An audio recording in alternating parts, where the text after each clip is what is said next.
Bismillahirrahmanirrahim. Assalamualaikum warahmatullahi wabarakatuh. Selamat memulakan hari Isnin anda hari ini. Semoga segar-segar belaka. Kepada yang menonton Selamat Pagi Malaysia hari ini, saya Ridwan bersama dengan Syafiqah selama 2 jam akan menemani anda. Alhamdulillah. Alhamdulillah. Bismillahirrahmanirrahim. Assalamualaikum warahmatullahi wabarakatuh. Salam sejahtera. Selamat pagi, salam Malaysia Madani. Pastinya anda sedang menyaksikan kami di saluran berita RTM dan juga boleh saksikan juga di MyTV saluran 101 juga di TV1. Jangan lupa untuk mengikuti kami di semua platform media sosial.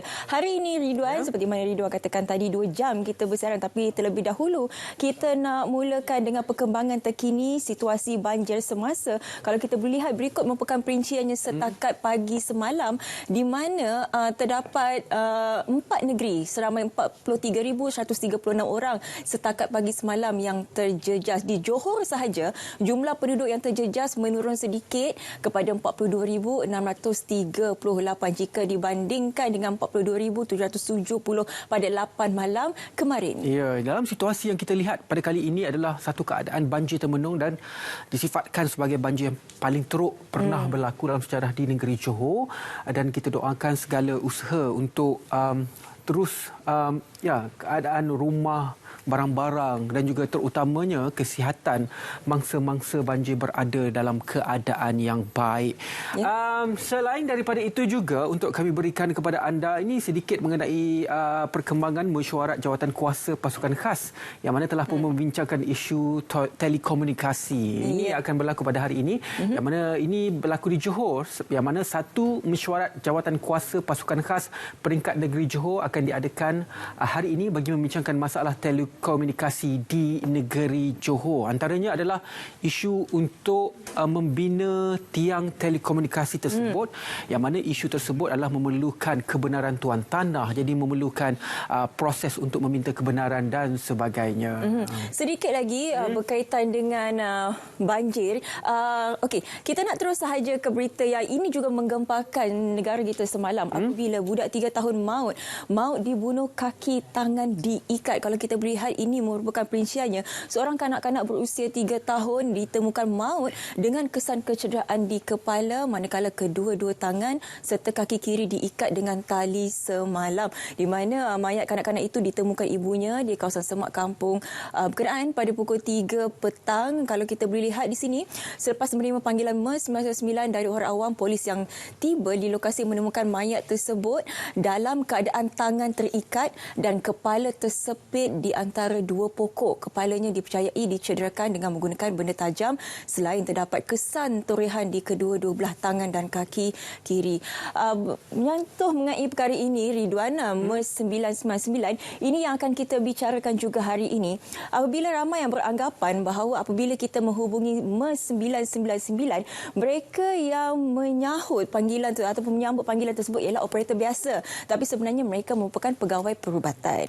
Jadi mereka antara orang pertama yang akan membantu kepada mereka yang memerlukan sebenarnya. Jadi mereka akan ajar apa situasi ataupun apa sebenarnya SOP yang perlu dilakukan sebelum pihak keselamatan ataupun pihak berkuasa tiba di lokasi kejadian. Ya, dan perkara itu tersebut kita akan perincikan sebentar sahaja lagi dalam salah satu slot Selamat Pagi Malaysia pada hari ini. Dan ini juga berkaitan dengan penduduk ataupun pekebun yang terjejas akibat banjir, yang mana kerajaan akan memperkenalkan akan pasti memberi bantuan kepada pekebun yang terjejas banjir, yang mana kerajaan akan mengenal pasti pekebun di negara ini yang terjejas akibat banjir.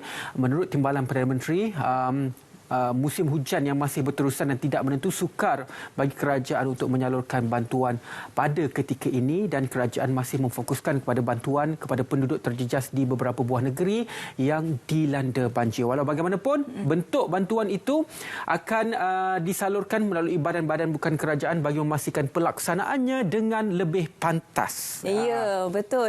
Okey, sedikit mengenai ini juga sangat menarik. Persembahan tatu tentera darat pukau ribuan penonton. Ini kalau kita boleh lihat ribuan pengunjung yang menyaksikan persembahan tatu tentera darat terpukau dengan pelbagai persembahan serta demonstrasi menarik di pusat latihan asas tentera darat Pusat Sedar malam semalam. Lebih menarik di mana aksi itu mencipta rekod dalam Malaysian Book of Record, iaitu paling ramai orang menunggang sebuah motosikal dan lompatan motosikal terpanjang bagi kategori wanita yang dipersembahkan oleh Sarjan Saidatul Husna Kamarudin berusia 34 tahun. Wanita wanita ya, hebat Wanita. pada Hari Wanita Sedunia.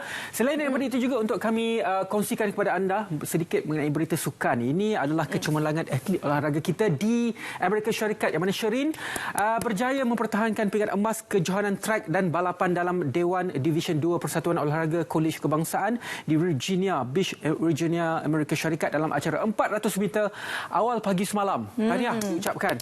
Dan kalau kita boleh lihat, ianya memperbaiki rekod peribadi apabila mencatat masa 52.27 saat. Kali keempat dia memecahkan rekod kebangsaan 400 meter dalam Dewan dalam tempoh setahun. Jadi tahniah kita nak ucapkan kepada Sherin. Sedikit perkembangan mengenai Liga Super anda boleh saksikan pastinya di RTM selaku penyiar rasmi. Ini ialah semalam di mana Pahang dan juga Sabah berkongsi mata yang sama. Ini semalam Seri Pahang FC dan juga Sabah FC berkongsi satu mata selepas seri satu sama. Ini dan semalam juga, dan juga akhirnya Perak menang. Akhirnya menang. Yang mana ia kemenangan sulung skuad bos Gaurus musim ini selepas sekadar merekodkan 2 keputusan seri dan tewas sekali dalam 3 perlawanan awal Liga Super selain turut tewas kepada Seri Pahang pada pusingan pertama Piala FA sebelum ini. Jadi untuk mengikuti segala perlawanan anda boleh saja saksikan menerusi saluran sukan RTM. Kami berikan secara langsung kepada anda. Juga di TV OK. Ya. Jangan lupa juga untuk mengikuti di RTM Click. Boleh stream di mana sahaja anda berada.